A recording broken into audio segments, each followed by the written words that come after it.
할렐루야, 반갑습니다. 오늘도 거룩하고 복된 주일, 주님 앞에 오신 모든 성도님들 한 분 한 분을 우리 주님의 이름으로 축복합니다. 함께 우리 앞뒤 좌우를 바라보시면서 우리 인사 나눴으면 좋겠습니다. 우리 사랑합니다, 축복합니다. 함께 인사해 보겠습니다. 네, 한 주간 우리 가운데 은혜 주셨던 특세를 통하여서 날마다 부어주셨던 그 은혜를 우리가 기억하며 오늘도 그 예배 자리로 나아갈 때에 하나님께서 우리 가운데 참 기쁨과 소망을 허락하여 주실 것입니다. 오늘 우리 찬양의 이유 되시고 우리 찬양받기에 합당하신 그 주님의 이름을 높여드리며 오늘도 우리가 변함없이 기쁨으로 주님 앞에 찬양했으면 좋겠습니다. 함께 찬양하며 나아갑시다.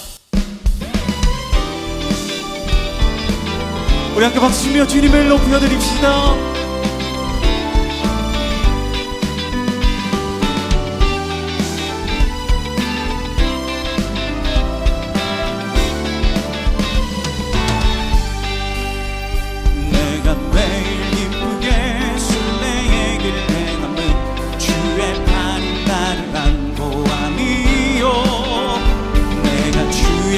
복을 받는 참된 비결은 주의 영이 함께함. 다시 한번 내가 매일 기쁘게 순례의 길 내가는 주의 팔인 나를 안보함이요. 내가 주의 큰 복을 받는 참된 비결은 주의 영이 함께함이라. 성령이 할렐루야 함께 하시네. 좋은 길을 걸으며 밤낮 기뻐하는 것 주의 영이 함께 함이라. 처음에 죄에 빠져서 평안함이 없을 때 예수 십자가의 공로를 입어 그 발 아래 엎드려 참된 평화 주의 영이 함께하니. 성령이 계시네, 성령이 계시네. 할렐루야 함께하시네. 좁은 길을 걸으며 밤낮 기뻐하는 것 주의 영이 함께함이라면 나와 동행하시고 모든 염려하시니 나는 숲의 새와 같이 기쁘다. 내가 기쁜 마음으로 주의 뜻을 행하며. 아멘. 성령이 계시네, 계시네. 할렐루야 함께 하시네. 좁은 길을 걸으며 밤낮 기뻐하는 것 주의 영이 함께함이. 세상 모든 욕망과 나의 모든 정욕은 십자가의 이미 몫을 박았네. 어두운 마음이 지나고 무거운 짐 벗으니 주의 영이 함께함이라. 성령이 계시네, 할렐루야 함께하시네. 좁은 길을 걸으며 밤낮 기뻐하는 것 주의 영이 함께함이. 성령이 계시네, 계시네. 할렐루야 함께하. 다시 한번 성령이 계시네. 할렐루야 함께.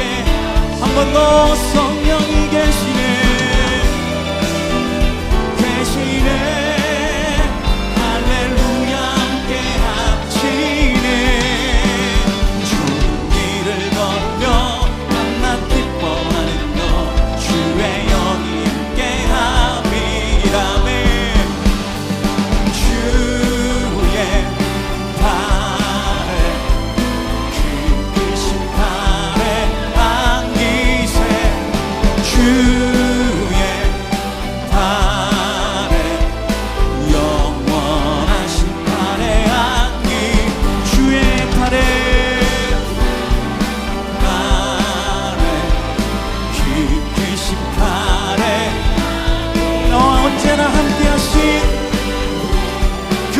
주의 팔을 의지합시다. 영원하신 팔에 한 번 더 주의 팔에 아멘 팔에 그 크신 팔에 안기세 주의 팔에 영원하신 팔에 영원하신 팔에 안기 영원하신 하신 팔에 안기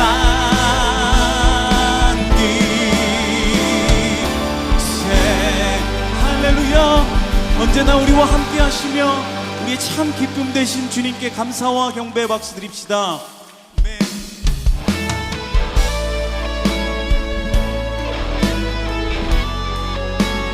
우리의 모든 기도의 제목들을 들으시는 주님, 이 시간 응답하여 주시옵소서. 우리 이러한 마음을 함께 고백합시다. 나의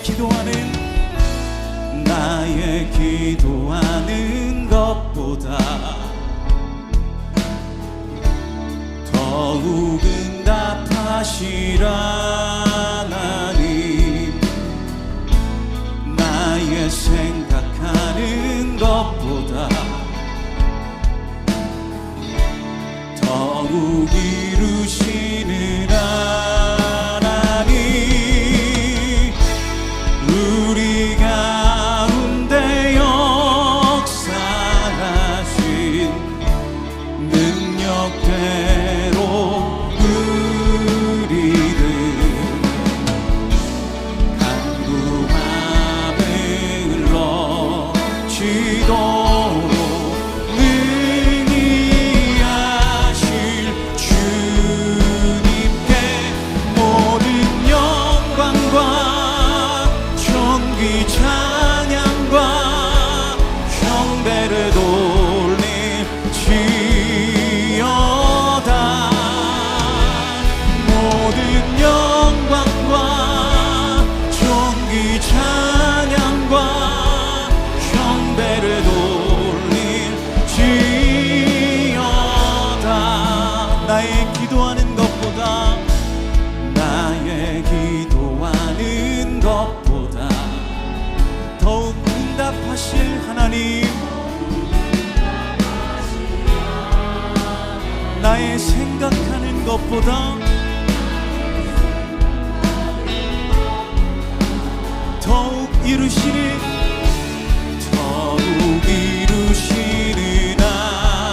하나님. 우리 가운데 역사하신 능력대로 우리를 간구함을 넣지도록 능히 하실 주님께 모든 영광과 존귀 찬양과 경배를 돌릴지어다. 모든 영광과 존귀 찬양과 경배를 돌릴. 우리 다 함께 두 손 들고 주님께 모든 영광과 존귀 찬양과 경배를 돌릴지어다.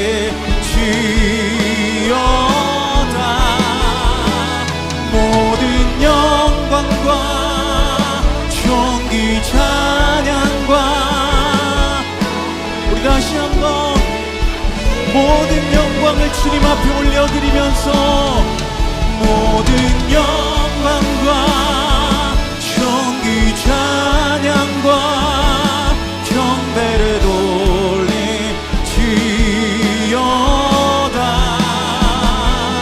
모든 영광과 존귀 찬양과 경배를 돌릴지어다. 모두 자리에서 일어나셔서 찬양하심으로 주일 예배를 하나님께 드리겠습니다.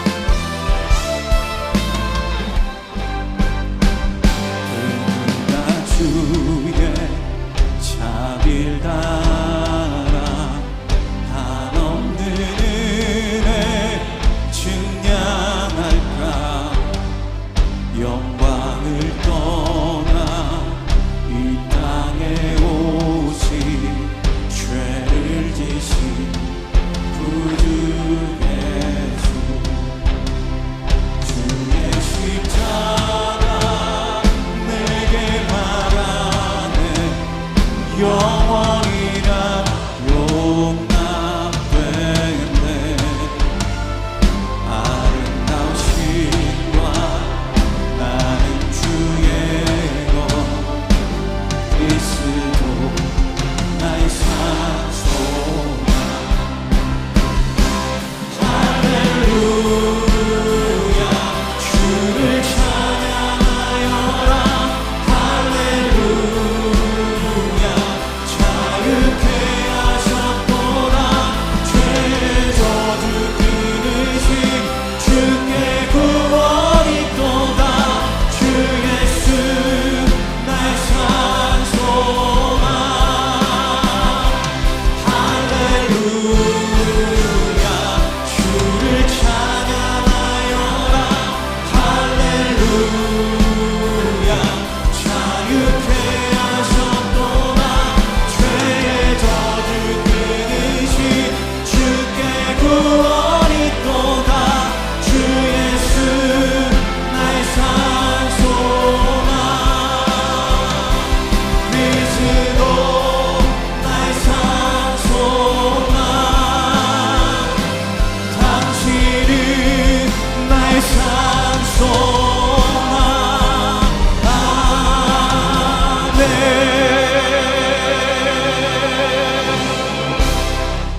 너희는 이전 일을 기억하지 말며 옛날 일을 생각하지 말라. 보라 내가 새 일을 행하리니 이제 나타낼 것이라. 너희가 그것을 알지 못하겠느냐. 반드시 내가 광야의 길을 사막의 강들을 내어 내 백성 내가 택한 자에게 마시게 할 것임이라. 이 백성은 내가 나를 위하여 지었나니 나를 찬송하게 하려 함이니라. 하나님은 영이시니 예배하는 자가 영과 진리로 예배할지니라. 아멘. 사랑하는 성도 여러분, 하나님이 기뻐하시는 예배는 상한 마음과 통회하는 심령이라고 하셨습니다. 이 시간 성령께서 깨닫게 하시는 잘못들을 가지고 진실한 마음으로 각자 입을 열어 참회하는 기도를 드리겠습니다.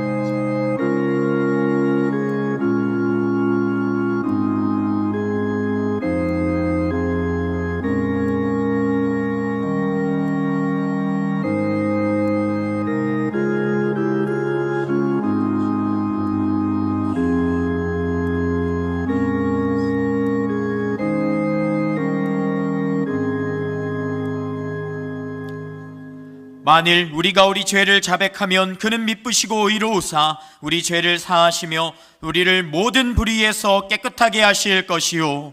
사랑의 주님, 이 놀라운 용서의 은총을 허락하신 것을 감사합니다. 이제는 우리가 법 아래 있지 아니하고 은혜 아래 있기 때문에 더 이상 죄가 우리를 주관치 못하는 줄 믿습니다. 이 시간 우리를 다시 한번 성령으로 강건케 하시고 충만케 하여 주옵소서. 예수님의 이름으로 기도합니다. 아멘. 자리에 앉으셔서 찬송하겠습니다.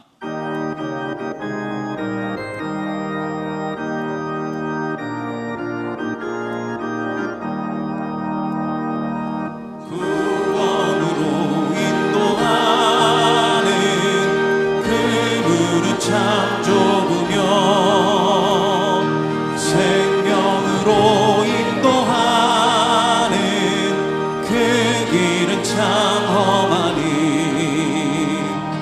우리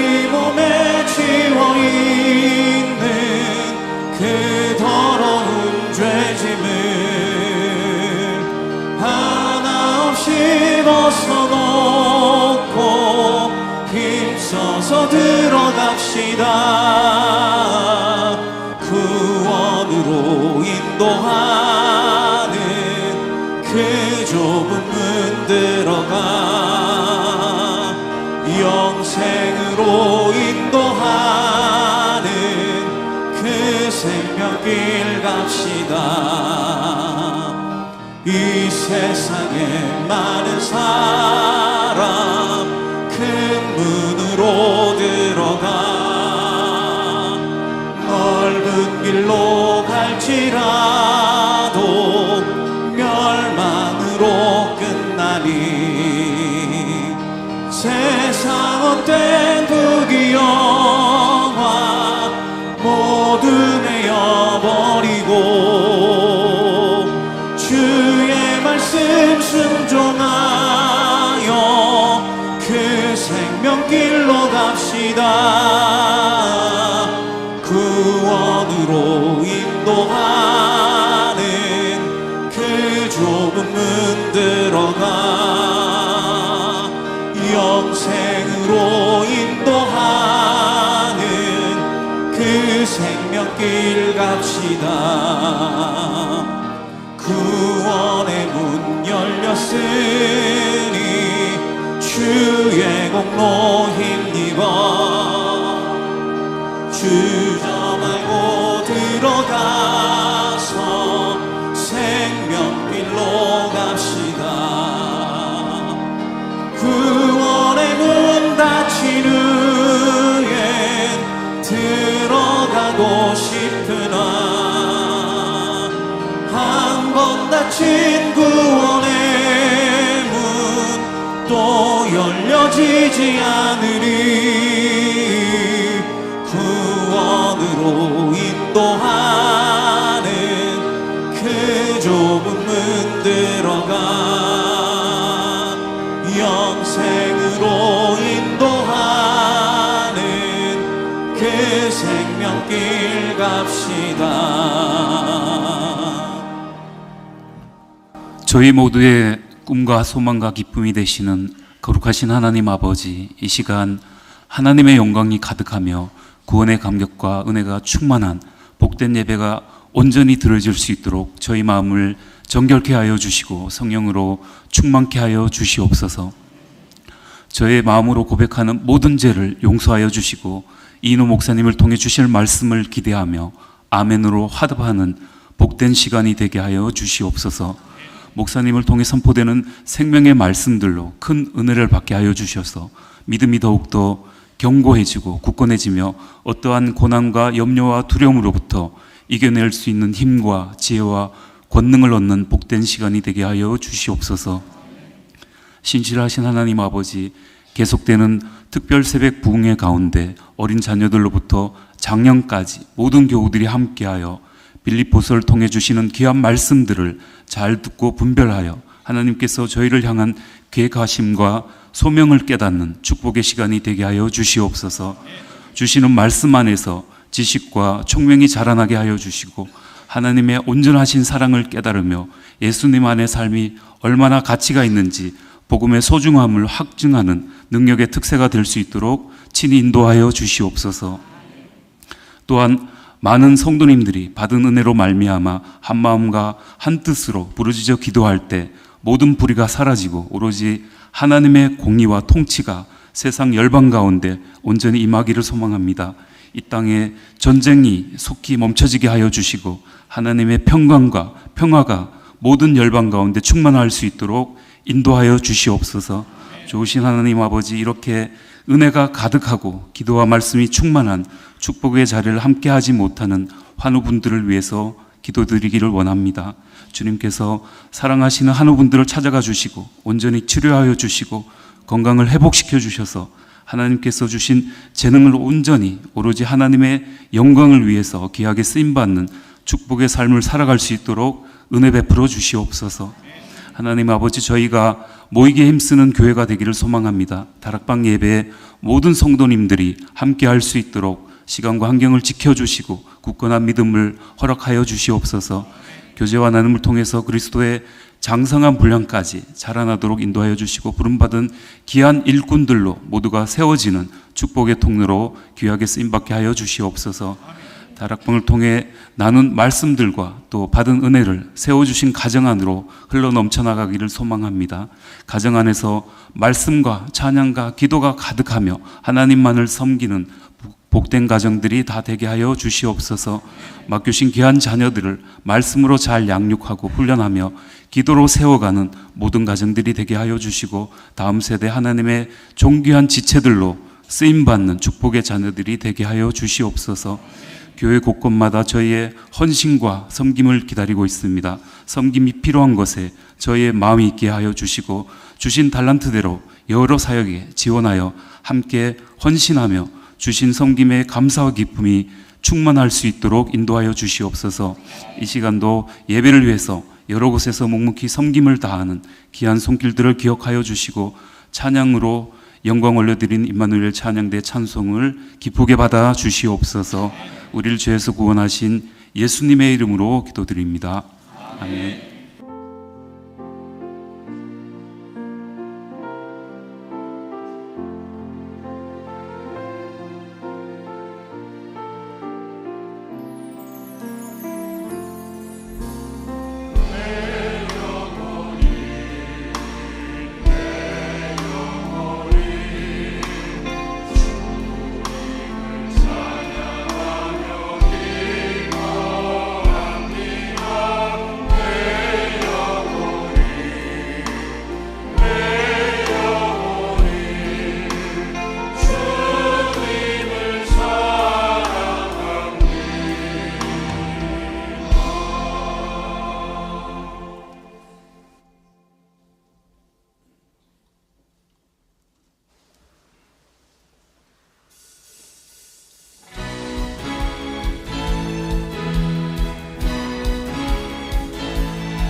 더사랑의 교회 예배에 참여하신 모든 분들을 주님의 이름으로 환영합니다. 새로 오신 분은 예배가 끝난 직후 3층 새가족실에 오셔서 등록해 주시면 감사하겠습니다. 가등록 후 담당 교역자의 등록 신방을 받으시면 정식 등록교인이 됩니다. 또한 주일학교 미취학 부서는 교회 본당 1층과 지하에서, 유년부에서 고등부까지는 교회에서 100m 떨어진 이음센터에서 진행됩니다. 이음센터 1층에는 성도들이 교제할 수 있는 이음 카페와 소그룹실들이 있고 기독 대안학교인 이음학교와 상담실도 운영하고 있습니다. 홈페이지를 통해 온라인으로도 새가족 등록을 하실 수 있습니다. 또한 주일학교와 훈련, 목양, 봉사에 대한 자세한 교회 생활 안내는 홈페이지를 이용해 주시기 바랍니다. 오늘 새가족방 강의는 2과입니다. 2024 가을 특세가 리조이스 예수 우리의 기쁨이라는 주제로 은혜 가운데 진행되고 있습니다. 매일 새벽 이인호 목사님을 통해 선포되는 빌립보서 말씀으로 모든 세대가 하나님께서 주시는 기쁨으로 가득 채워지고 있습니다. 내일부터 특세 2주차가 시작됩니다. 새벽을 깨우는 믿음의 행진을 계속해서 이어가길 원합니다. 2024 가을 특별 새벽 부흥회가 Rejoice 예수, 우리의 기쁨이라는 주제로 은혜 가운데 진행되고 있습니다. 계속해서 은혜를 사모하는 마음으로 성도님들의 많은 참석을 부탁드립니다. 특세 2주차에 진행되는 다양한 특세 이벤트와 아침 식사, 주차 안내를 비롯한 보다 자세한 사항은 주보 5면을 참조하시기 바랍니다. 소중한 VIP에게 복음을 전하는 행복축제가 오는 11월 15일 금요일과 17일 주일 이틀 동안 있습니다. 이번 행복축제에는 배우 추상미와 가수 이진아의 간증과 공연, 그리고 이인호 목사님과 권호 목사님께서 복음을 전해주십니다. 올가을 작정한 VIP에게 하나님의 사랑과 복음을 전하는 행복축제에 많은 초대와 성도님들의 기도를 부탁드립니다. 미래준비팀 학부모님과 선생님들을 대상으로 하는 성경적 부모 교육이 10월 26일 토요일 오전 9시 30분부터 오후 12시 30분까지 분당에서 있습니다. 이청년부 이민수 형제의 결혼식이 금주 토요일 오후 12시 3일교회 비관 1층 에덴홀에서 있습니다. 2025학년도 이음학교 원서 전형 안내, 섬김이 모집, 교역자 및 교우 동정은 주보를 참조해 주시기 바랍니다.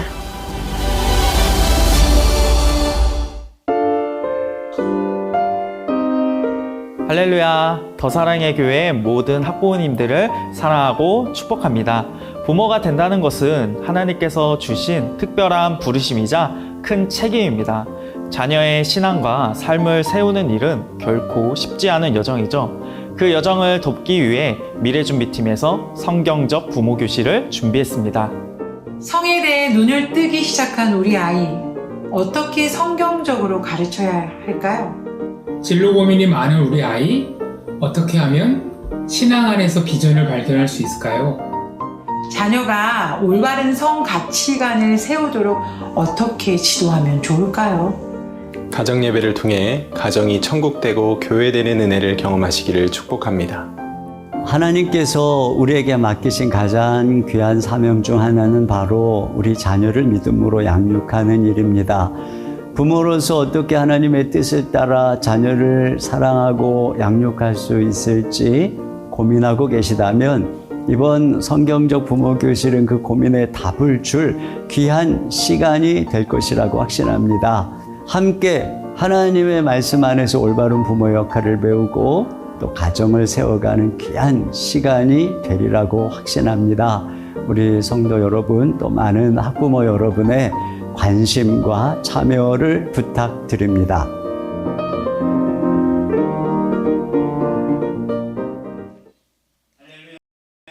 자리에 나오신 우리 성도님들 환영하고 축복합니다. 옆에 분들과 인사 나누며 교제하겠습니다. 사랑합니다. 특세합시다. 이렇게 인사하겠습니다. 사랑합니다. 특세합시다.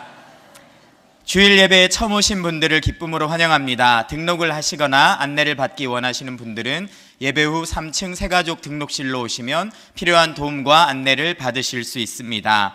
특세의 반환점을 돌았습니다. 내일부터 2주차가 시작됩니다. 교회 3층 로비에 준비된 출석 게시판에 현장 온라인 출석 스티커를 구분해서 붙여주시기 바랍니다. 동판 및 수료증은 거기에 기준으로 드리도록 하겠습니다. 받으신 은혜는 특세 은혜 나눔 게시판과 참여 갤러리 등에 공유해 주시기를 바랍니다. 행복축제가 11월 15일, 17일 양일간 진행됩니다. 작정한 VIP들을 기도하시면서 많이 초대해 주시기를 바랍니다. 오늘 우리에게 주시는 하나님의 말씀은 신약성경 빌립보서 2장 12절에서 18절 말씀입니다. 봉독은 12절에서 16절까지만 교독하겠습니다. 그러므로 나의 사랑하는 자들아, 너희가 나 있을 때뿐 아니라 더욱 지금 나 없을 때에도 항상 복종하여 두렵고 떨림으로 너희 구원을 이루라. 너희 안에서 행하시는 이는 하나님이시니 자기의 기쁘신 뜻을 위하여 너희에게 소원을 두고 행하게 하시나니 모든 일을 원망과 시비가 없이 하라. 이는 너희가 흠이 없고 순전하여 어그러지고 거스르는 세대 가운데서 하나님의 흠 없는 자녀로 세상에서 그들 가운데 빛들로 나타내며 함께요. 생명의 말씀을 밝혀 나의 다름질이 헛되지 아니하고 수고도 헛되지 아니하므로 그리스도의 날에 내가 자랑할 것이 있게 하려 함이라. 아멘. 이인호 목사님께서 말씀 전해주시겠습니다. 우리 개신교 신학 사상 중에 칼빈주의와 알미니안주의가 있습니다. 칼빈주의는 하나님의 주권을 강조합니다. 그래서 하나님의 은혜로 우리가 구원을 받고 하나님께서 끝까지 우리의 구원의 걸음을 인도하시기 때문에 한번 구원받은 사람의 구원은 안전하다, 취소되지 않는다, 이렇게 가르칩니다. 그런데 알미니안주의는 구원에 있어서 인간의 의지적인 결정도 중요하다고 강조합니다. 그래서 신자가 얼마든지 성령의 은혜를 거부함으로써 구원을 잃어버릴 수 있다라고 주장합니다. 그래서 배도에 이를 수 있다는 것이죠. 그러므로 신자의 구원은 지속적인 믿음과 순종을 조건으로 한다, 이렇게 이야기를 했어요. 여러분, 이 둘은 성경이 이야기하고 있는 서로 다른 측면을 강조하기 때문에 이것은 성경적으로 다 일리가 있는 주장입니다. 그러니까 어느 한쪽만 맞다라고 할 수가 없어요. 우리 장로교는 대체로 칼빈주의를 따르죠. 반면에 알미니안주의는 웨슬리의 영향을 받은 감리교, 성결교, 또 오순절 교단 쪽에서 따릅니다. 그리고 설사 알미니안주의자라 할지라도 성경이 주권을 강조할 때는 당연히 칼빈주의를 따르고, 칼빈주의자라 할지라도 성경이 인간의 책임을 강조할 때는 알미니안주의자가 되는 것이죠. 여러분, 이것이 우리가 성경에 순종하는 자세입니다. 그러니까 이 둘은 서로 싸우는 게 아니라 서로 보완하는 것이죠. 오늘 본문을 보시면은 12절 하반절을 한번 더 읽어보겠습니다. 시작. 항상 복종하여 두렵고 떨림으로 너희 구원을 이루라. 그러니까 이미 구원을 받았는데 그 구원을 이루라, 이렇게 이야기를 하거든요. 그런데 이 구원을 이루는 부분에 대해서 바울이 1장에서 이런 식으로 이야기를 했었어요. 1장 6절입니다. 시작. 너희 안에서 착한 일을 시작하신 이가 그리스도 예수의 날까지 이루실 줄을 우리는 확신하노라. 네, 여기에 착한 일은 그들 안에 이기적인 인간 안에 중생의 생명, 그래서 하나님의 생명, 그래서 그 안에 하나님의 사랑의 성품이 시작된 것이죠. 이걸 시작하셨어요, 하나님께서. 근데 예수님의 날까지 그걸 시작하신 하나님이 이루실 것이라는 말입니다. 하나님이 주권적으로 말이죠. 그 구원이 끝까지 그렇게 이루어질 거라는 거예요. 그런데 오늘 본문에서는 그 구원을 너희가 이루라 이렇게 이야기하고 있어요. 그러니 여기 오늘 본문에서는 구원을 이루는 주체가 우리라고 말하고 있는 것입니다. 그러니까 구원을 이루어 가는 일은 한편에서는 하나님의 주권이요 은혜이고 동시에 다른 한편에서는 인간의 책임이라는 것입니다. 근데 이 둘은 서로 부딪히는 것이 아닙니다. 오히려 하나님이 우리의 구원을 은혜로 시작하셨고 그분이 끝까지 우리의 걸음을 인도할 것이기 때문에 너는 아무리 힘들고 고난이 와도 끝까지 구원을 이루어라 이 얘기인 것이죠. 그러니까 예정론이라고 하는 것은 네가 무슨 짓을 해도 너는 구원받는다라고 하는 숙명론이 아닙니다. 내게 모든 고난, 어려운 일이 합력해서 다 선을 이룰 것이니까 고난 속에서 낙심하고 주저앉지 말고 인내해서 끝까지 이 구원의 길을 걸어가라는 것이죠. 그런 면에서 하나님이 어떤 사람 안에서 중생의 역사를 시작하고 착한 일을 시작했다라고 하는 증거는 그 사람이 그 구원을 이루기 위해서 달려가고 있는 모습인 것입니다. 그래서 삶의 열매를 맺고 있는 모습인 것이죠. 여러분, 오늘 본문이 말하는 것이 바로 그것이에요. 자, 먼저 두렵고 떨림으로 너희 구원을 이루라 이렇게 말씀을 하셨어요. 근데 구원을 이미 받았는데 구원을 이루라 이렇게 이야기하고 있어요. 여러분, 우리가 구원을 받을 때 장성한 형태로 받는 게 아니에요. 마치 어린아이가 태어나면은 자라야 하듯이 구원도 이와 같이 자라야 되는 것입니다. 씨를 심으면 새싹이 트고 가지가 맺고 장성해서 열매를 맺는 것처럼 우리가 받는 구원은 이와 같이 이루어 가야 되는 여정이 있다는 것이죠. 근데 여러분, 이 빌립보서의 중요한 특징은 뭐냐면은 그 구원을 우리가 이루어가야 된다라고 하는 강조점이 있어요. 그래서 빌립보서에 이루다라고 하는 말이 4번이 나오는데요. 자, 한번 볼까요? 1장 6절 다시 봅니다. 시작. 너희 안에서 착한 일을 시작하신 이가 그리스도 예수의 날까지 이루실 줄을 우리는 확신하노라. 네, 또 2장 12절 하반절도 보겠습니다. 항상 복종하여 두렵고 떨림으로 너희 구원을 이루라. 또 3장 12절입니다. 내가 이미 얻었다 함도 아니요 온전히 이루었다 함도 아니라 오직 내가 그리스도 예수께 잡힌 바 된 그것을 잡으려고 달려가노라. 네, 또 15절입니다. 그러므로 누구든지 우리 온전히 이룬 자들은 이렇게 생각할지니. 네, 그러니까 구원이라고 하는 것은 이와 같이 이루어 가야 하는 것이죠. 그러면서 여기 이 빌립보서에서 동시에 강조하는 것이 그 구원이 완성되는 그리스도의 날, 예수님의 재림에 대한 강조예요.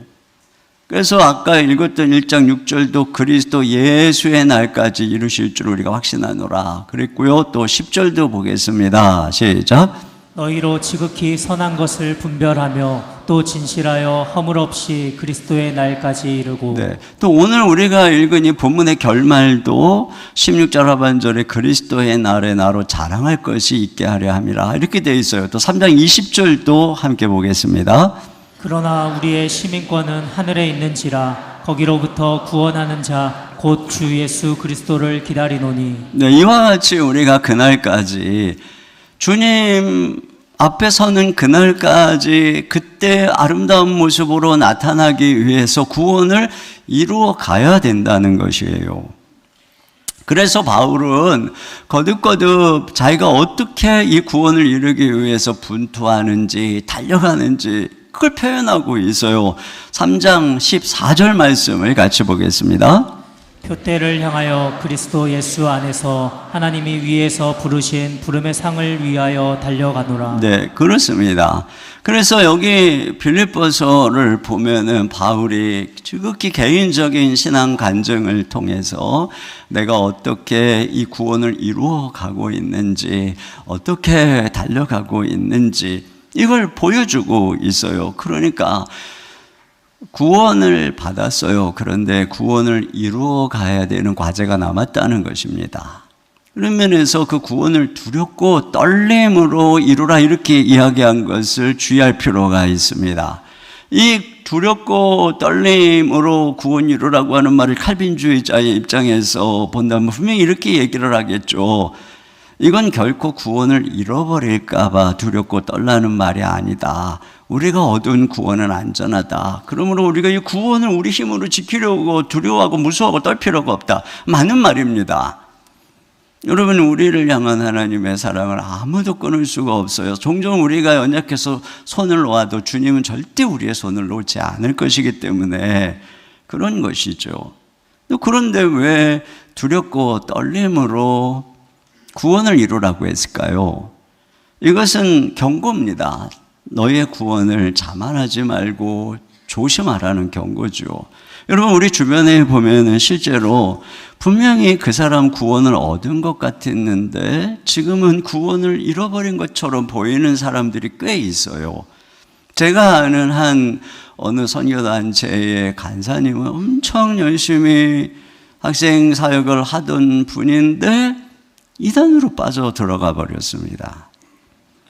또 제가 아는 한 친구는 저랑 같이 거지 순례 전도 여행을 가서 은혜를 받고 눈물을 펑펑 흘리고 그리고 캠퍼스로 돌아와서 함께 전도를 하는데 지금도 그 친구가 했던 이야기가 잊혀지질 않아요. 인호 형제, 왜 이렇게 눈물이 나는지 모르겠어. 왜 이렇게 복음을 전하는데 마음이 기쁜지 모르겠어. 그게 아직도 기억이 나요. 근데 그 친구는 지금 교회를 다니지 않아요. 이처럼 구원을 잃어버린 것처럼 보이는 경우가 있어요. 그가 얻었던 구원을 잃은 것인지 아니면 구원의 문턱에서 문턱을 못 넘어간 건지 하여튼 거의 우리가 볼 때 구원 받은 것 같은데 잃어버리는 사람들이 있습니다. 그런 면에서 너희의 구원은 한 번 믿으면 영원한 것이니 안심하라 라고 하는 이 말은 정말 불안한 얘기입니다. 오히려 성경이 말하는 또 다른 바 너희가 정말 믿음에 있는지 시험해보라, 이게 더 우리에게 필요한 말씀이라는 것이죠. 내가 교회 다니는 것으로 구원을 안심할 수 있나? 내가 언젠가 복음을 듣고 입술로 예수님을 주라 고백했는데 그때 눈물이 쪼르르 났어. 이걸로 내가 과연 안심할 수 있는 것인가? 나는 정말 온전한 믿음을 가진 건가? 아니면 세속적인 믿음을 가진 건가? 나는 정말 예수님을 구세주로만 믿는 것인가? 아니면 정말 그분이 내 인생의 주인인가? 여러분, 이런 것들을 우리가 의심하고 두들길수록 안전한 것입니다. 그러니까 이걸 경고하는 거예요. 로마서 11장 20절로 21절을 같이 봅니다. 옳도다. 그들은 믿지 아니함으로 꺾이고 너는 믿음으로 섰느니라. 높은 마음을 품지 말고 도리어 두려워하라. 하나님이 원 가지들도 아끼지 아니하셨은즉 너도 아끼지 아니하시리라. 네, 바울이 분명히 앞에서 그 무엇도 우리를 그리스도의 사랑에서 끊을 수 없다 이렇게 이야기를 했는데 여기서 보세요. 너희를 아끼지 않을 것이다. 그러니까 높은 마음 품지 마라. 자만하지 말고 두려워해라. 이렇게 말씀하고 있어요. 히브리서 기자가 이렇게 얘기합니다. 히브리서 4장 1절입니다. 그러므로 우리는 두려워할지니 그의 안식에 들어갈 약속이 남아있을지라도 너희 중에는 혹 이르지 못할 자가 있을까 함이라. 그렇습니다. 광야의 선조들이 안식에 가나안 땅의 약속을 가지고 출애굽을 했어요. 그런데 그들이 거기에 이르지 못했잖아요. 그러니까 우리도 안식에 들어갈 약속을 받았는데, 자, 주님 오실 그날의 영광스러운 은혜를 약속 받았는데 거기에 이르지 못하는, 주님 오시는 날에 그 자리에 있지 못할 수도 있다는 것이에요. 그걸 두려워해라. 이렇게 이야기를 하는 거죠. 그러니까 우리가 섣부른 구원을 확신하는 것보다 오히려 두려워하고 떨고 자기 자신이 바르게 서 있는지를 돌아보는, 이게 훨씬 더 안전한 것입니다. 또 이것은 소중한 것이니 귀중히 다루라는 거예요. 만약에 우리 가정에 정말 사랑하는 가족 중에 누군가가 아프다고 생각해 보세요. 불치병에 걸렸다고 생각해 보세요. 그런데 어떤 분이 어떤 씨앗을 하나 가지고 오더니 이 씨앗을 심어서 잘 키워서 여기에서 나오는 이파리와 열매로 다려서 드시면 모든 병이 다 낫습니다. 그런 엄청난 씨앗을 선물로 주었다고 생각해 보세요. 그러면 그 사람이 그 씨앗을 심고 그것이 싹이 트고 그것이 자라서 열매 맺고 잎사귀가 열리도록 얼마나 두렵고 떨림으로, 혹여라도 이게 중간에 말라버리면 어떡하나, 이렇게 할 거 아니에요. 이것처럼 하나님께서 우리에게 주신 구원은 너무나 소중한 것이란 말이죠. 그런데 많은 사람들이 이게 그냥 선물로, 은혜로 받은 거다 보니까 그게 소중한 줄 몰라요. 그러니까 소홀히 여긴단 말이죠. 에서가 장자권을 그냥 거저받았어요. 그러니까 그 장자권을 팥죽 한 그릇에 팔아버렸잖아요. 그런데 히브리서에서 이렇게 얘기합니다. 나중에 회개했는데 안 된다는 거예요. 히브리서 12장 17절 하반절 이하 읽겠습니다. 그가 그 후에 축복을 이어받으려고 눈물을 흘리며 구하되 버림바가 되어 회개할 기회를 얻지 못하였느니라. 네. 한 번 닫힌 구원의 문 다시 열려지지 않으리 라고 하는 찬양처럼 말이죠.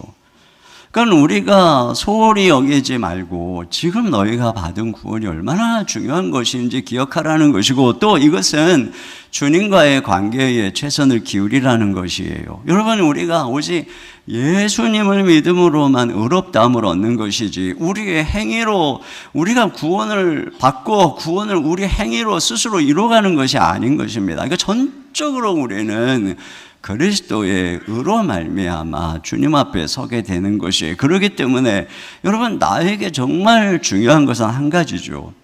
바로 나의 의가 되시는 그분과의 관계인 것입니다.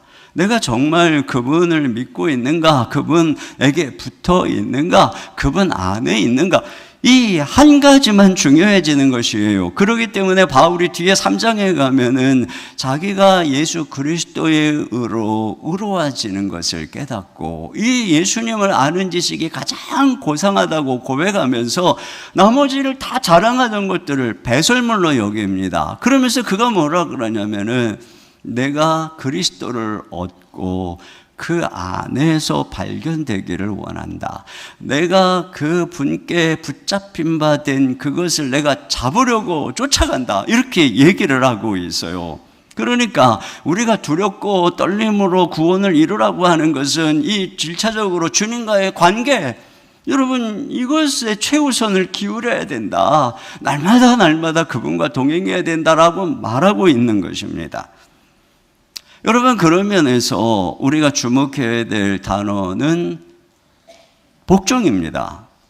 복종하여 구원을 이루라는 거죠. 한번 같이 더 읽어보겠습니다. 항상 시작. 항상 복종하여 두렵고 떨림으로 너희 구원을 이루라. 네, 그러니까 우리가 두렵고 떨림으로 구원을 이루는 자세가 뭐냐? 복종이라는 것입니다. 여기 복종에는 목적어가 없어요. 그러니까 누구에게 복종하라는 것인가?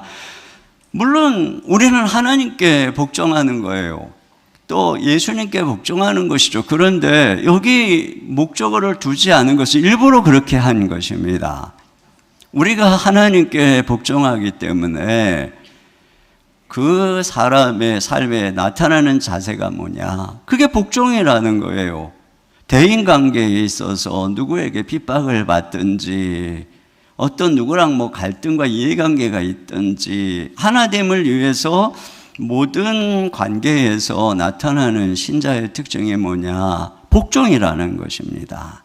그러니까 신자는 바로 이 복종이라고 하는 자세로 구원을 이루어간다, 이런 말씀을 하고 있는 거죠. 여러분, 이것을 보여주신 분이 예수님입니다. 그래서 바로 앞에, 우리가 어제 새벽에 보았지만 바로 앞에 나오는 것이 그리스도의 마음이에요. 근데 이 그리스도께서 보여주신 마음의 핵심이 뭐냐면 복종입니다. 그리스도의 마음을 어제 우리는 3가지로 정리를 했는데 오늘 다시 잠깐 복습을 해보면, 첫째로 그리스도의 마음은 하나님의 본체의 영광 존귀를 내려놓고 비운 마음이죠. 자, 6절부터 7절 상반절까지 읽어보겠습니다. 그는 근본 하나님의 본체시나 하나님과 동등됨을 취할 것으로 여기지 아니하시고 오히려 자기를 비워 모든 것을 다 내려놓고 비우셨어요. 자, 그리고 그분은 낮고 천한 우리와 같은 존재가 되셨죠. 7절 하반절부터 8절입니다. 시작. 종의 형체를 가지사 사람들과 같이 되셨고 사람의 모양으로 나타나사. 그러니까 우리랑 똑같이 되셔서 우리의 형편을 아시고 우리를 동정하시고 우리를 이해하시고 우리를 도와주시기 위해서 우리 편에 오셨다는 거예요. 자, 그런데 그 다음은 어떤 마음이냐면 낮추시고 복종하시는 마음이죠. 8절 하반절 읽겠습니다. 자기를 낮추시고 죽기까지 복종하셨으니 곧 십자가에 죽으심이라. 자, 자기를 낮추시고 복종하셨다는 거죠.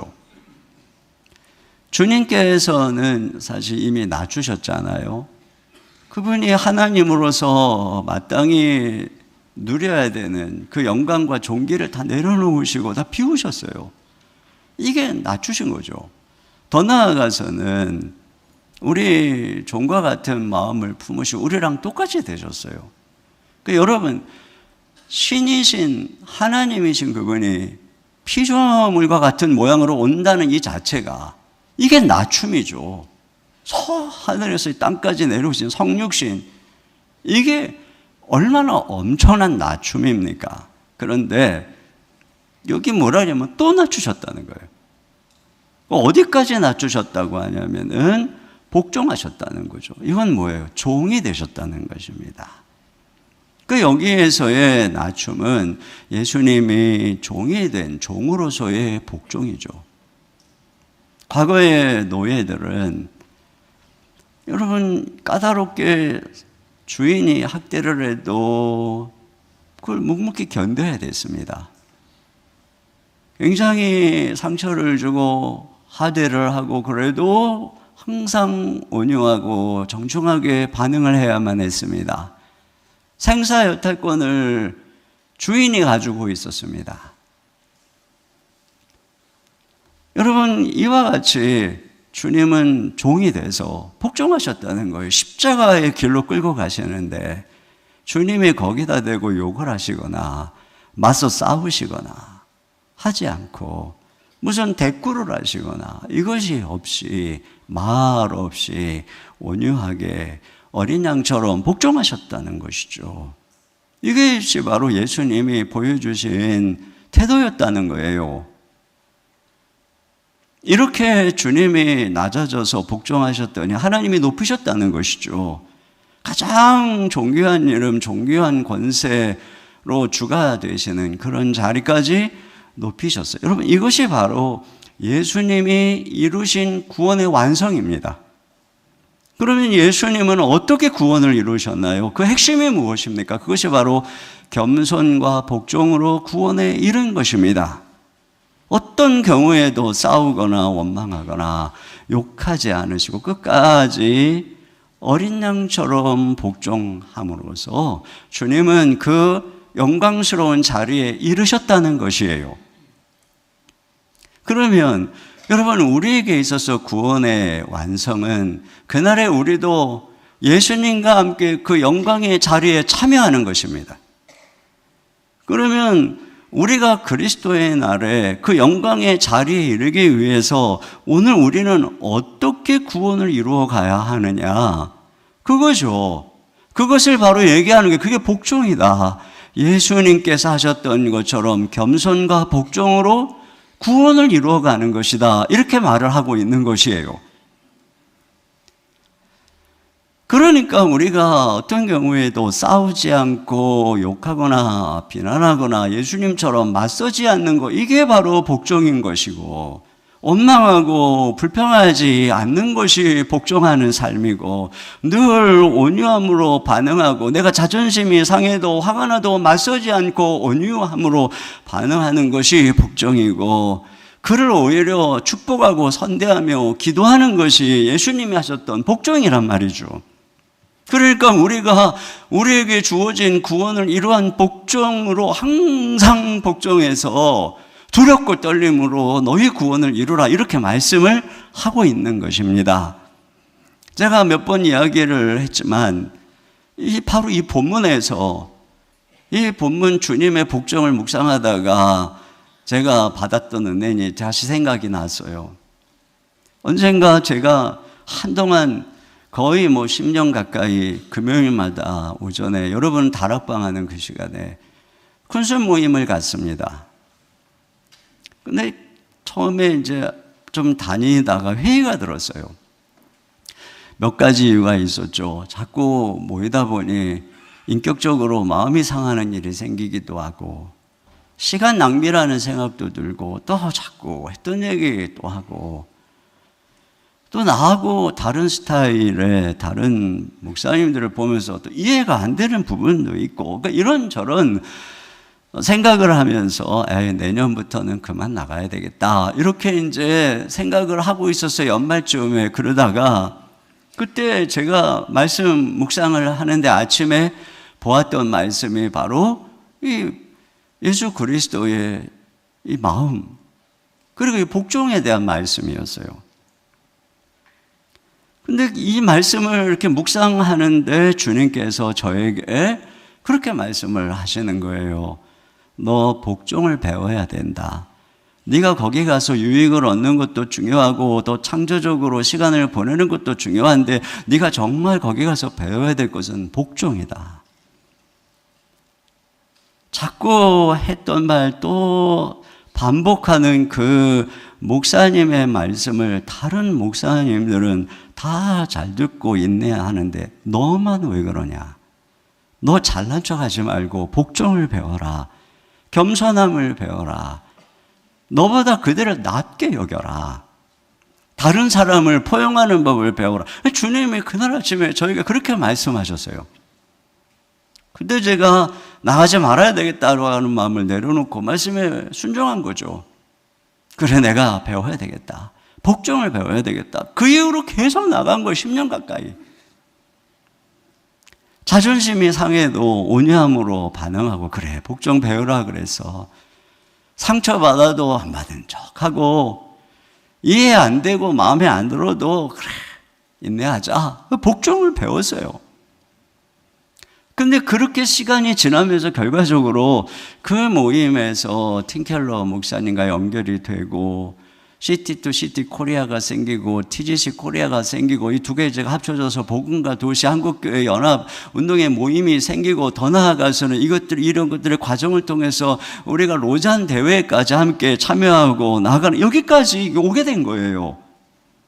제가 만약에 그때 복종하지 않고 참지 못했다면 과연 우리 주님이 예비한 이 풍성한 계획에 참여할 수 있었을까? 여러분, 이처럼 하나님은 우리를 복종을 통해서 빚어가시고 때가 되면 우리를 사용하시는 것입니다. 그러니까 하나님은 여러분이 유능하다고 사용하는 것도 아니고 똑똑하다고 사용하는 것도 아닌 것이죠. 그리고 우리의 공동체는 이와 같이 겸손과 복종으로 세워지는 것입니다. 세 번째로 원망과 시비 없이 자원함으로 복종하라는 것입니다. 여러분, 이 본문의 말씀을 지배하고 있는 것이 바로 앞에 있는 예수 그리스도의 모습이라면, 그렇다면 우리가 예수님의 복종을 한번 생각해 보면 그 예수님이 이거 억지로 그렇게 하셨을까요? 모든 것은 예수님이 다 자유로 하신 것입니다. 예수님이 스스로 내려놓으신 것이고, 스스로 비우신 것이고, 스스로 우리처럼 되신 것이고, 스스로 낮추신 것이고, 스스로 종이 된 것이고, 스스로 우리를 구원하시려고 복종하신 것입니다. 그러니까 여기서 우리는 우리 주님이 자원함으로, 그러니까 자원함으로 하시니까 주님은 아무 말 없이 원망 없이 묵묵히 그 길을 가신 것이고, 오히려 마음의 온유함과 기쁨으로 이 길을 가신 것이죠. 여러분, 이런 맥락에서 보세요. 13절을 다 같이 보겠습니다. 시작. 너희 안에서 행하시는 이는 하나님이시니 자기의 기쁘신 뜻을 위하여 너희에게 소원을 두고 행하게 하시나니. 네. 그러니까 우리 안에 이 하나님의 이 뜻을 위해서 우리를 가게 하실 때 주님이 우리에게 소원을 주신다는 게, 자원하는 마음을 주신다는 것이죠. 그러니까 하나님께서는 우리를 막 억지로 끌고 가신다, 이것이 아니라는 것입니다. 그래서 여기 14절에 모든 일을 원망과 시비가 없이 하라. 여러분, 우리가 자원해서 기쁨으로 가는데 뭐 조금 어려운 일이 있다고 원망하고 뭐 그럽니까? 그러니까 하나님께서는 우리가 막 툴툴거리는데 막 우리를 끌고 막 억지로 일시키고 그런 분이 아니세요. 그래서 어떻게 하시냐? 마음에 소원을 두고 우리를 부르고 인도하시는 거예요. 제가 목사가 되는 요 정도 생각해 보면 저는 정말 목사가 되기 싫었거든요.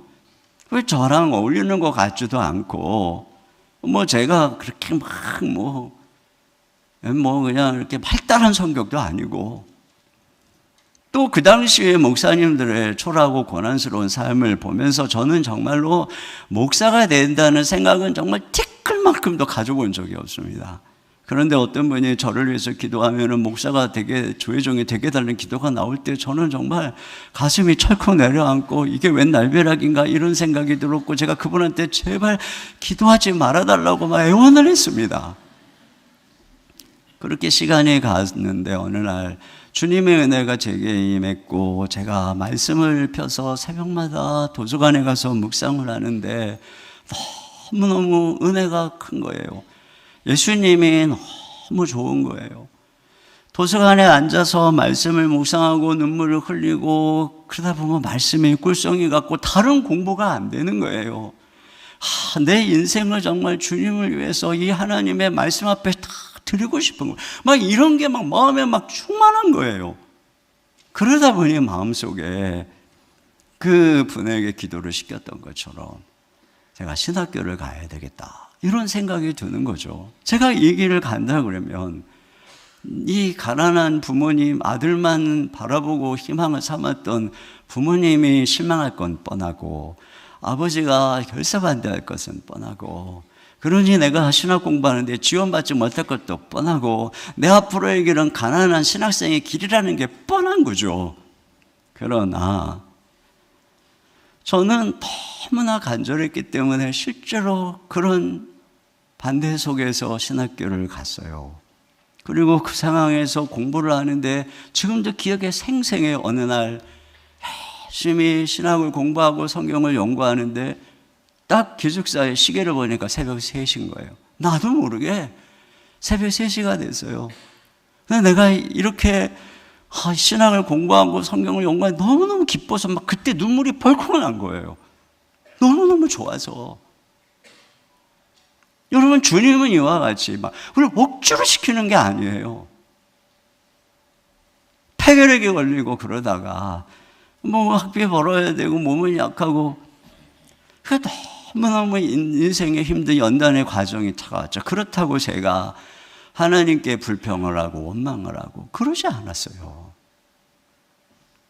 또 주님께서는 이 소원만 주는 게 아니라 힘도 주시는 분이에요. 그래서 이 말씀을 공동번역 이렇게 번역을 했습니다. 13절을 공동번역으로 읽어보겠습니다. 시작. 여러분 안에 계셔서 여러분에게 당신의 뜻에 맞는 일을 하고자 하는 마음을 일으켜 주시고 그 일을 할 힘을 주시는 분은 하나님이십니다. 예, 그렇죠. 그러니까 하나님께서 우리에게 어떤 일을 인도할 때 소원하는 마음을 주실 뿐 아니라 그것을 감당할 힘도 주시는 거예요. 그러니까 믿고 걸어가라는 것이죠. 제가 교회를 개척할 때도 제 앞에 청빙, 유학, 개척의 선택지가 있었어요. 제가 하나님께 기도하면서 하나님 제가 무엇을 해야 될까요? 그때 주님이 저에게 되물으셨어요. 그럼 너는 무엇을 원하니? 제가 내가 뭘 원하는지 생각해보면 잘 모르겠더라고요. 그래서 계속 기도를 하는데 신기하게도 다른 두 가지 마음은 점점 사라지고 제 마음속에 개척에 대한 열망들이 자꾸 커졌어요. 그러나 제 마음 한구석에 내가 교회를 개척한다고 무슨 보장이 있는 것도 아니고 돈이 있는 것도 아니고 이 길로 가면 고생길이 뻔한데 이거 막 애는 셋이나 있고 그러니까 처자식이 걱정이 되는 거죠. 그러니까 머뭇거리고 있었던 그때였어요. 그때 제가 어느 날 마틴 루터 킹의 설교집을 읽고 있었는데 그 설교집의 내용을 어떤 부분에서 주님이 저에게 이렇게 물어보셨어요. 내가 너의 처자식을 책임지고 내가 너의 걸음을 인도한다면 너 뭐 하고 싶니? 이렇게 물어봐요. 제가 그때 머리가 맑아졌어요. 아, 내가 정말 원하는 것, 하나님의 내 마음에 주신 소원은 개척이었구나. 그래서 제가 그 길로 아내하고 얘기를 한 다음에 그 길로 옥하는 목사님 찾아갔어요. 목사님 저 이제 한 10월 달쯤 됐었던 것 같아요. 목사님 저 내년에 개척하겠습니다. 목사님이 하라고 그러시더라고요. 근데 놀라운 건 뭐냐면 바로 그 전주에 당회가 있었어요. 근데 옥하는 목사님이 그 다음에 은퇴를 하시니까 은퇴하시기 전에 개척기금을 마련해서 목사님들 중에 개척하겠다고 하는 분들을 지원해 주자라고 하는 결의를 한 거예요. 그러나 이 결의를 목사들이 알면 너도 나도 개척하겠다고 하니까 비밀로 한 거죠. 누가 정말 개척할 마음을 갖고 있나 보자. 근데 제가 가서 이렇게 얘기를 한 거예요. 그러니까 이와 같은 것이죠. 그러니까 하나님께서는 우리에게 소원을 주세요. 그런데 그걸 이룰 힘도 주시고 그걸 이룰 환경도 주도적으로 이끌어 주시는 거죠. 그래서 그렇게 길을 걸어가다 보니 하나님이 좋은 사람도 만나게 해주시고 그렇게 21년을 걸어오는 동안에 왜 저에게 화가 나는 일이 없고 오해받고 섭섭하고 비난받고 이런 일들이 왜 없었겠습니까? 그러나 제가 이 길을 주님의 소원함 속에서 가니까 원망하지 않고 시시비비 가리지 않고 누가 그랬대 하고 삼자 대면 해본 적도 없고 싸운 적도 없어요. 부정하지만 주님께서 저의 걸음을 예수님처럼 복종하는 길을 가게 하신 것 같아요. 제가 이 말씀을 보면서 깨닫는 것이죠. 여러분 우리 성도님들 보세요. 묵묵히 섬기는 분들이 얼마나 많으신가요? 한 가지뿐이 아니에요. 일 하시는 분이 저 일도 하시고 우리 순장님들이 다락방 하나만 섬기는 것도 뭐 얼마나 힘든 일입니까? 그런데 또 여기 가서 봉사하시고 교사도 하시고 1:1 양육도 하시고 이런저런 모임의 조장도 하시고 여러분 이게 무슨 억지로 시켜서 될 일입니까? 마음의 소원함을 주시니까 그러니까 그렇게 힘든 일을 하면서 또 알아주지 않아도 원망도 안 해요. 불평도 안 해요. 늘 감사와 기쁨이 넘치는 것이죠. 바로 그러니까 교회를 세워가는 것은 이와 같은 복종인 것입니다. 여러분 구원을 이룬다고 할 때에 그것은 한편에서는 우리 개인의 성화를 말하는 것이지만 또 다른 한편에서는 이 주님의 몸된 교회를 세워가는 과정인 것입니다. 그런데 우리가 우리 자신을 낮추는 복종의 과정이 없이는 개인적인 성화도 없고 공동체가 세워지는 일도 없는 것이에요. 왜 우리가 원망하고 시시비비를 가리며 다툴까요? 모두가 다 자기가 옳다는 거잖아요. 여러분 며느리도 옳고 시어머니도 옳아요. 사장님도 옳고 직원도 옳아요. 야당도 옳고 여당도 옳아요. 대통령도 옳고 국민도 옳아요. 누가 교회 안에서 옳지 않는 일로 싸우겠습니까? 다 옳아요. 다 교회를 사랑한다고 너도 나도 그러고 싸우는 거예요. 다 옳아요. 그러니까 우리가 뭐 시시비비를 가린다고 해결이 될까요? 누가 그걸 동의할까요? 한 가지밖에 없어요. 옳고 그름 시시비비를 가른다고 화목이 이루어지는 것이 아니라 여기 지금 우리 예수님이 하신 것처럼 복종으로만 이루어진다는 것입니다. 내 자신을 낮추고 상대방을 나보다 낮게 여기고 받아들이는 예수님이 죄인들을 향하여서도 참고 인내하셨던 것처럼 말이죠.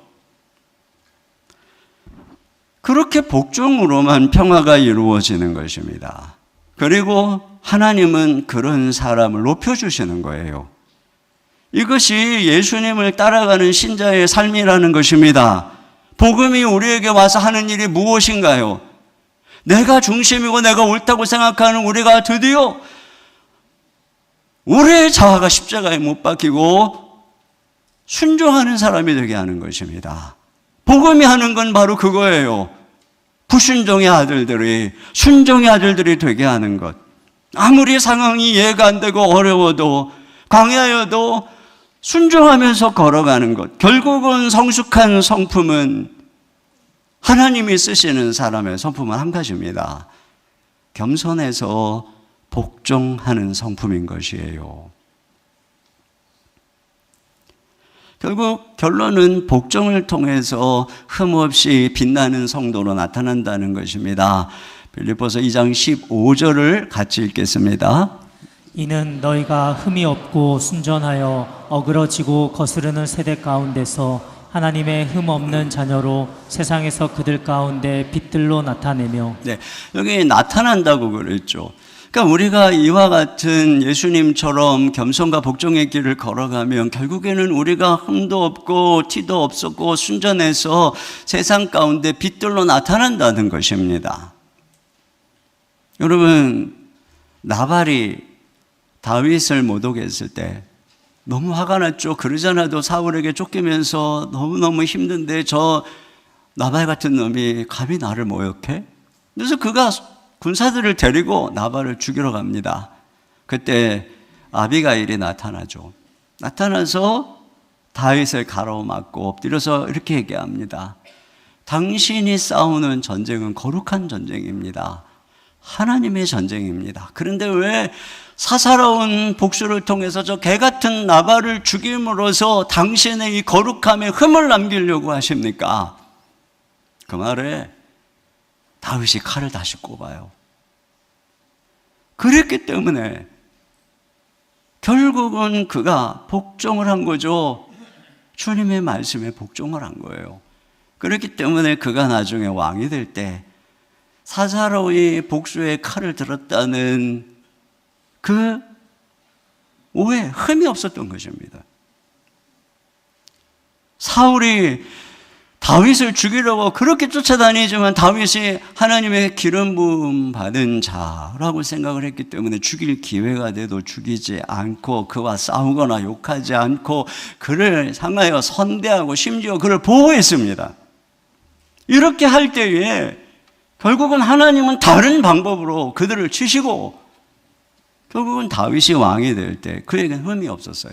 만약에 그때에 자기의 손으로 그를 죽였다면 그는 하나님의 기름 부음을 받은 자라고 하는 평생의 오명을 쓰고 어떻게 그가 그 민족을 통일하는 왕이 될 수가 있었겠습니까? 우리가 우리의 길은 원망시시비비를 가리는 게 아니라는 거예요. 그래봐야 원한과 상처와 분열과 싸움만 남는 것입니다. 결국은 그렇게 해서 우리의 삶에 흠이 생기고 어그러지는 존재가 되는 것이에요. 우리가 빛들로 세상 가운데 나타나게 되는 것은 예수님을 따라서 복종의 길을 걸어갈 때 이루어지게 되는 것이고 하나님께서는 그 예수님을 높이셔서 세상 가운데 모든 이름에 뛰어나게 하신 것처럼 이렇게 주님의 길을 따라가는 그들을 높이셔서 하늘의 별처럼 빛나게 하신다는 것이에요. 여러분, 우리 예수님이 하늘의 태양처럼 빛나는 발광차가 되신 거죠. 그런데 우리가 그 예수님을 고난 속에서도 누움 속에서도 자꾸 바라보면서 예수님처럼 복종의 길을 걸어가면 어느덧 예수님으로부터 오는 빛이 우리에게 비추어 우리에게 반사돼서 세상을 비추는 별 같은 빛나는 존재가 된다는 것입니다. 그런 면에서 우리가 어떻게 매일 복종의 길을 걸어갈까요? 그것은 바로 우리가 말씀에 순종하면서부터 이 복종의 길은 시작되는 것이에요. 매일매일 말씀이 나에게 말씀할 때 순종하는 것. 자, 16절을 같이 읽도록 하겠습니다. 생명의 말씀을 밝혀 나의 다름질이 헛되지 아니하고 수고도 헛되지 아니하므로 그리스도의 날에 내가 자랑할 것이 있게 하려 함이라. 네, 여기 말씀을 밝힌다, 이것은 말씀을 굳게 지킨다는 것입니다. 빌립보 성도들은 바울이 가르쳐준 복음의 말씀을 굳게 붙들었어요. 그리고 그 말씀대로 순종한 것이죠. 여기서부터 우리의 복종이 시작되는 것입니다. 아무리 이해가 안 되고 또 힘든 이런 상황이어도 오늘 주님이 내게 말씀하는 이 말씀에 따라서 내 자아를 못 받고 순종하면서 걸어가는 거예요. 날마다 주님의 음성에 귀를 기울이고, 그럴 때 우리의 삶은 이 세상 속에서 모든 대인관계 속에서 아름답게 빛난다는 것이에요. 그래야만 바울이 그러는 거죠. 내 수고가 헛되지 않아서 그날에 자랑하게 될 것이라고 말이죠. 그러니까 바울이 그동안 했던 일은 그들을 말씀을 가르쳐서 빚는 일이었어요. 바울이 전심전력한 일은 이와 같은 말씀 사역, 복음 사역이었어요. 이걸 전하고 가르치고 양육하기 위해서 온 힘을 다했던 것이죠. 그래서 이 말씀을 붙잡으라는 것입니다. 여러분, 우리 교회의 자랑거리가 무엇이겠습니까? 우리 교회가 외적으로 어떻다, 이것이 아니죠. 성도들이 말씀 안에서 아름답게 빛들로 나타나는 것입니다. 하나님의 말씀을 듣고 그 말씀을 붙잡고 순종해서 변화되어져 가는 것, 이것이 바로 우리의 하나님 앞에서의 자랑거리가 되는 것이에요. 그런 면에서 우리가 오늘도 힘쓸 일은 말씀 안에서 잘하는 것이고, 그런 면에서 우리가 이 2주간 동안 특세를 하는 것은 옳은 일인 거예요. 제가 이 말씀을 묵상하면서도 맞구나, 여기에 에너지를 쓰고 온 힘을 다하고 힘들지만 우리 성도들이 바쁜 생활 속에서 이 말씀에 집중할 기회가 없으니 새벽을 깨워서 다윗이 야경이 깊기 전에 주의 말씀을 묵상하려고 새벽에 잠을 깨웠던 것처럼, 우리가 그렇게 이 약한 시대에서 잠을 깨워서 걸어갈 때 우리는 이 순결한 하나님의 말씀을 듣고 점점 세상과는 다른 그런 존재로 변화되어져 가는 것이에요. 우리 모두가 오로지 하나님의 말씀으로 빚어져서 하나님이 우리를 이 어두운 시대에 별처럼 빛나는 아름다운 성도, 아름다운 교회로 세워주시기를 주님의 이름으로 축원합니다. 우리 시간에 같이 주님 다시 오실 때까지 나는 이 길을 가리라. 우리의 구원을, 이 부르신 구원을 이루는 이 일을 위해서 걸어가겠다는 것입니다. 우리 이런 고백을 가지고 우리 같이 찬양을 드리도록 하겠습니다.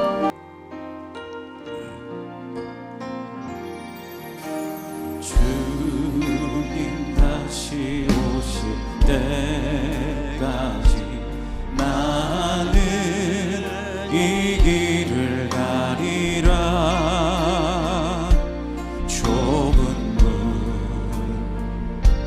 좁은 길 나의 십자가 지고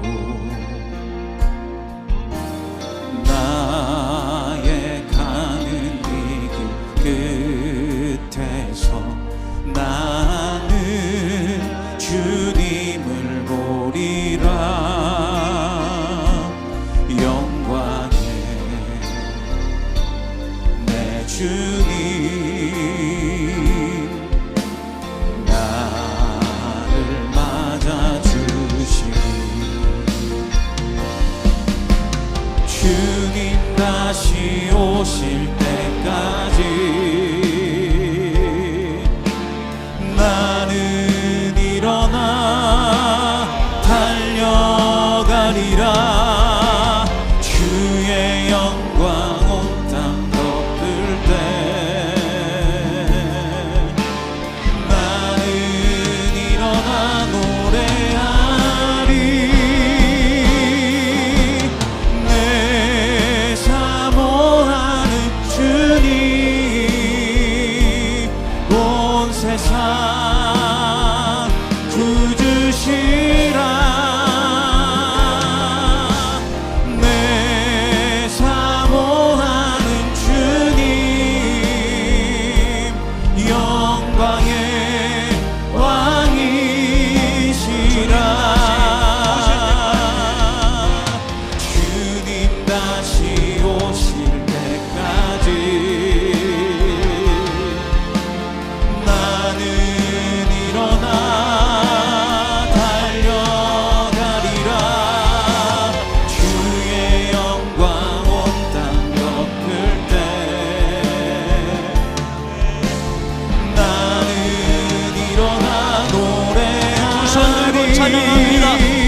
우리 이 시간에 함께 기도 제목을 같이 읽고 오늘 말씀을 생각하며 함께 기도하겠습니다. 함께 읽겠습니다.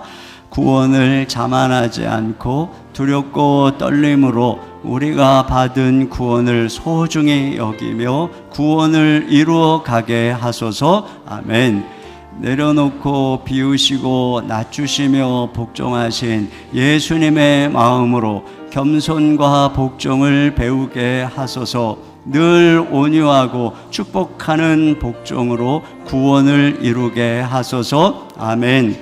우리 안에 소원을 두고 행하시는 주님을 믿고 원망과 불평이 아닌 기쁨과 감사함으로 주님의 뜻에 자원하여 겸손히 복종하며 따르게 하소서. 아멘. 계속되는 특세를 통해 새벽을 깨워 말씀을 듣고 말씀 안에서 자라남으로 이 시대의 별처럼 빛나는 아름다운 성도 공동체가 되게 하소서. 아멘. 우리 같이 한 목소리로 기도하겠습니다. 하나님 아버지, 참으로 귀한 말씀을 주심을 감사합니다.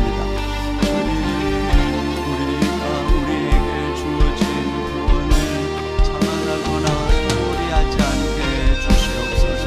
두렵고 떨림으로 우리가 받은 구원을 이루어갈 수 있도록 우리 아버지 하나님 함께 주시고 많은 여러 가지 경고를 기쁨으로 삼아 저는 주님을 우리에게 받은 것을 소중히 간직하며 아버지 성장에 가도록 인도하여 주시옵소서.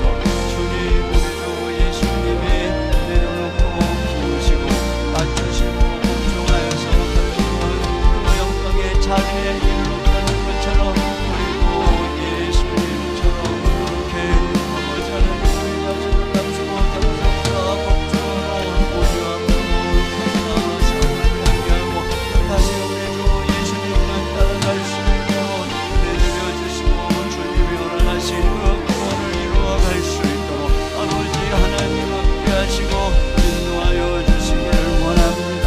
우리 안에 소원을 두고 행하시는 주님을 믿게 하시고 주님을 부르는 그 주님의 은혜 가운데 사모함 가운데 예수님을 사모함으로 건강감을 평이 아니라 기쁨으로 원함으로 감사함으로 복종의 길을 걸어가는 저희들에게도 인도해 주옵소서. 주여, 새벽을 깨워 하나님의 말씀을 듣게 하시고 주의 말씀이 오늘도 우리를 빚어주시기를 간절히 원합니다. 그리하여 말씀에 순종하고 주님 저희들이 온전히 어둠의 세상 가운데 세상을 담지 아니하고 세상 가는 날은 하늘의 별처럼 빛나는 하나님의 사람으로 아름다운 성도와 공동체로 세워가도록 우리 하나님 축복하여 주시옵소서. 하나님 아버지, 감사합니다.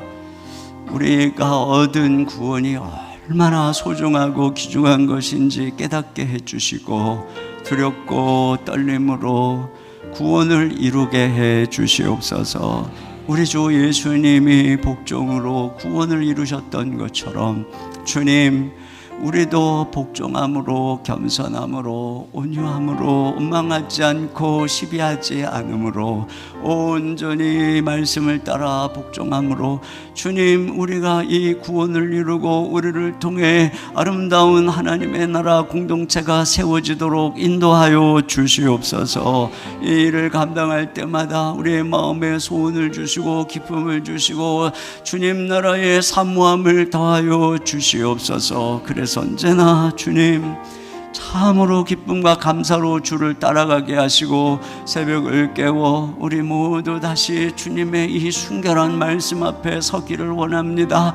주님, 이 세상 가운데 때묻고 거짓된 가치관으로 오염된 우리를 주님의 순결한 말씀으로 정결케 하시고 씻어주시고 새롭게 해주셔서 주님, 참으로 흐릿하고 어두운 이 세상에 별처럼 맑은 밤하늘의 별처럼 초롱초롱 빛나는 그러한 저희들의 삶이 되고 우리 교회가 되도록 축복하여 주시옵소서. 주님, 이 시간 주님께 은혜 감사하며 귀한 예물을 드립니다. 주님의 것을 주께 올려드리며 감사와 구제와 선기와 여러 가지 제목으로 하나님 앞에 올려드립니다. 우리 하나님 흠양하여 주시고 드리는 성도들을 축복해 주시고 저들에게 참으로 쓸 것과 필요를 채우실 뿐 아니라 나누어주고 구워주고 섬길 수 있도록 넉넉하고 풍성하게 채우시고 돌보아 주시옵소서. 건강의 복을 더하여 주시옵소서.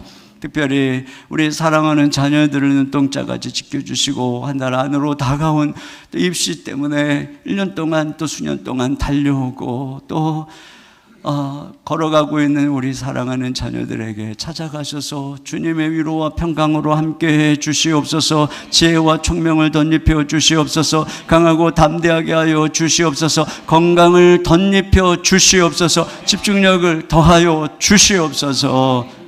우리 주 예수님의 이름으로 기도하옵나이다. 아멘. 우리 하나님께 준비하신 헌금을 드리겠습니다.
모두 자리에서 일어나셔서 우리의 구원을 이루게 하시는 하나님께 찬양 드리겠습니다.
지금은 우리 주 예수 그리스도의 은혜와 우리 아버지 하나님의 무한하신 사랑하심과 성령님의 감화 감동 위로 교통하시는 역사가 항상 복종하여 두렵고 떨림으로 구원을 이루어 가기를 다짐하는 모든 성도들 머리 위에 가정 위에 주의 몸된 교회와 이 민족과 열방 가운데 이제로부터 영원토록 함께해 주시기를 간절히 축원하옵나이다. 아멘.